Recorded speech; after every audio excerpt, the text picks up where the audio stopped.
നമുക്കിത് കീശലിട്ട് കൊണ്ടെടുക്കാൻ പറ്റുന്ന രൂപത്തിലേക്ക് ലിവഗെയിനെ മാറ്റിയാണ് ഹെർബൽ ആന്റാസിഡ്. ഈ ഹെർബൽ ആന്റാസിഡ് ക്യാപ്സ്യൂൾ രൂപത്തിലാണ് വരിക. ഈ നമ്മുടെ മുട്ടായിന്റെ പോലെയാണ് വരിക. അലിയിച്ച് കഴിക്കാൻ പറ്റുന്ന ഒരു സാധനമാണ്. ഗ്യാസിന്റെ പ്രശ്നങ്ങൾക്ക് പറ്റും.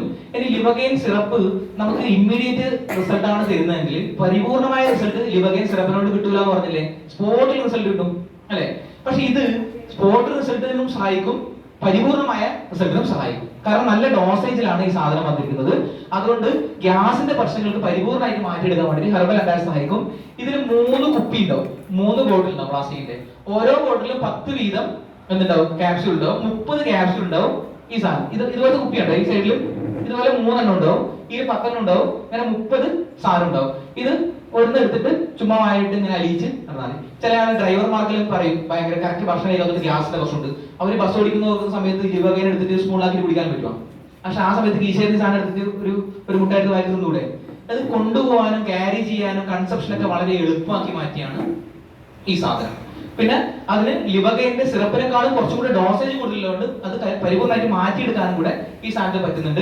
IBS, ഇറിറ്റബിൾ ബവൽ സിൻഡ്രോം, നേരത്തെ പറഞ്ഞ് ഭക്ഷണം കഴിച്ച് ഇടക്കിടക്കായിട്ട് ടോയ്ലറ്റിൽ പോകുന്ന പ്രശ്നത്തിനൊക്കെ ഈ ആന്റാസിഡ് നല്ല റിസൾട്ട് ആണ്. അസിഡിറ്റി മാറാൻ സഹായിക്കുന്നു. ഈ അപ്പർ അബ്ഡോമിനൽ പെയിൻസ് മാറാൻ വേണ്ടി സഹായിക്കും. വയറുവേദന ഉണ്ടാവും ചിലർക്ക്, ഭക്ഷണം കഴിച്ചാൽ വയറുവേദനയൊക്കെ ഉണ്ടാവും. അപ്പൊ അതൊക്കെ മാറാനും ഗ്യാസ് പോകാനൊക്കെ സഹായിക്കും.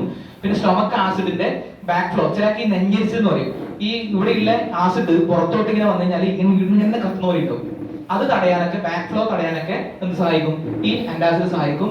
കോൺസ്റ്റിപ്പേഷൻ എന്ന് പറഞ്ഞാൽ മലമുറുക്കം പോലെ പ്രശ്നം ഉണ്ടാവില്ല, അതൊക്കെ തടയാൻ ഈ സാധനം സഹായിക്കും.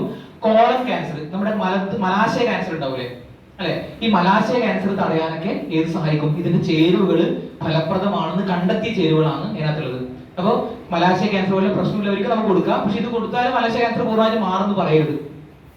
ഓക്കെ, മലാശയ ക്യാൻസറിനൊക്കെ 95-ലും ഇതിനൊക്കെ നല്ല റിസൾട്ട് ഞങ്ങൾക്ക് പേഴ്സണലി കൊടുത്തിട്ട് റിസൾട്ട് ഉണ്ട്. ഓക്കെ, പക്ഷെ അതിന്റെ മരുന്ന് നമുക്ക് ഒരിക്കലും മാർക്കറ്റ് ചെയ്യാനുള്ള അധികാരം നമുക്കില്ല. നമ്മളെന്താണ്, പ്രൊപ്പറേറ്ററി ആയുർവേദിക് മെഡിസിൻ അല്ലേ, ഒരു ഡോക്ടറുടെ നിർദ്ദേശം ഇല്ലാതെ തന്നെ വാങ്ങി ഉപയോഗിക്കാൻ പറ്റുന്ന ഉൽപ്പന്നങ്ങളാണ്. മെഡിസിൻ ആണോ ചോദിച്ചാൽ മെഡിസിൻ തന്നെയാണ്, പക്ഷെ പ്രൊപ്പറേറ്ററി ആണ് അല്ലെ. ഒരു ഡോക്ടറുടെ നിർദ്ദേശപ്രകാരം ഇല്ലാതെ അല്ലെങ്കിൽ പ്രിസ്ക്രിപ്ഷൻ പോലും ഇല്ലാതെ വാങ്ങി ഉപയോഗിക്കാൻ പറ്റുന്ന ഉൽപ്പന്നങ്ങളാണ് നമ്മുടെ കമ്പനി മാർക്കറ്റ് ചെയ്യുന്നത്. അതുകൊണ്ട് ഒരിക്കലും നമ്മൾ രോഗിനെ അന്വേഷിച്ചിട്ട് പോകേണ്ട ആവശ്യം വരുന്നില്ല. പിന്നെ ഇടക്കിടക്ക് നോസിയ, ഈ മനം പുരട്ടല്, ഛർദി, ബേർപ്പിംഗ് ഇങ്ങനെ ഏമ്പക്കം വരില്ല ഇടക്കിടക്ക്. ചോറ് നിന്നിട്ട് ഏമ്പക്കം വരുന്നത് സാധാരണയാണ്. ഇടക്കിടക്ക് ഏമ്പക്കം വരും ചില അല്ല, ഗ്യാസിന്റെ പ്രശ്നങ്ങൾ ഉണ്ടാകുന്ന സമയത്ത് അവർക്കൊക്കെ നമുക്ക് ഈ സാധനം കൊടുക്കാൻ പറ്റും. ഓറൽ അൾസർ പോലുള്ള പ്രശ്നങ്ങൾക്ക് പിന്നെ ഈ സാധനം നല്ലതാണ്. വായ്പുണ്ണ് ഉണ്ടാവൂലേ, വായ്പുണ്ണിന് നല്ല റിസൾട്ട് ആണ്. വായ്പുണ്ണ് പിന്നെ ഏതൊക്കെ സമയത്ത് വരാം, എങ്ങനെയൊക്കെ വരാം? ഗ്യാസിന്റെ ഈ ലിവറുമായി ബന്ധപ്പെട്ട പ്രശ്നങ്ങൾ ഉണ്ടെങ്കിൽ വായ്പുണ്ണ് വരും. പിന്നെ എങ്ങനെ വായ്പുണ്ണ് വരും? ഭയങ്കര സ്ട്രെസ് ഉണ്ടെങ്കിൽ വായ്പുണ്ണ് വരും.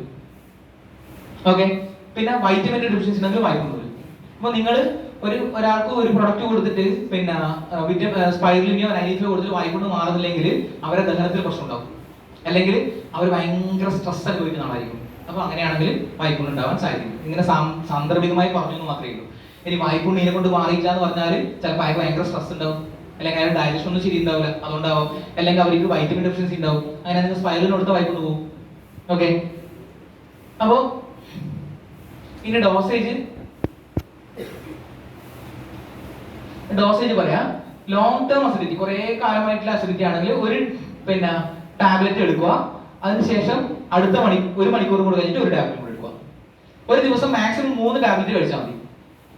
മാക്സിമം 3 ടാബ്ലറ്റ്, അതിന്റെ മുകളിൽ എക്സീഡ് ചെയ്യണ്ട, അതിന്റെ മുകളിൽ കൂടണ്ട. Maximum 3 tablet. ഓക്കെ അല്ലേ? ഓക്കെ, ലിവഗെയിന്റെ പോലെ തന്നെ, പക്ഷെ അത് കൈകാര്യം ചെയ്യാൻ എളുപ്പം.